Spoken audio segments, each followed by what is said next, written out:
ความขมขื่นไปทิ้งแม่คงให้มันไหลลงไหลลงไหลลงไหลลงทะเลเมื่อความรักจากคนร้อยเมฆเล่ลวงลึกกว่าทะเลสุดคาดคะเนสุดนับขนาเอาความทุกข์ยากฝากทาราใสให้มันไหลไปไหลไปไหลไปมิให้หวนมาช่วยกลบฟังความหลังของข้า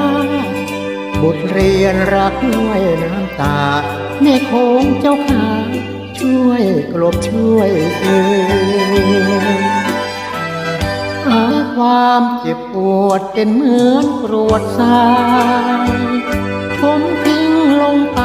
แม่คงทั้งสายคงกลายเคินเกินถ้าความเจ็บช้ำเป็นน้ำก็นองท่วมพื้นรสชาติบาดแผลคมคืนแม่คงช่วยกลืนให้ไกลแสนไกลเอาความขมขื่นไปทิ้งแม่คงให้มันไหลลงไหลลงไหลลงไหลลงลับไปโอ้แม่คงที่โคตรไกล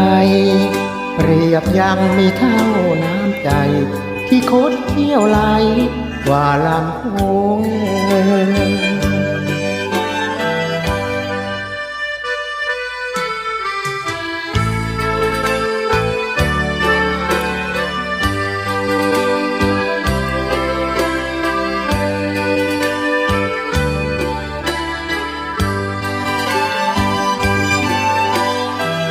เอาความขมขื่นไปทิ้งแม่ค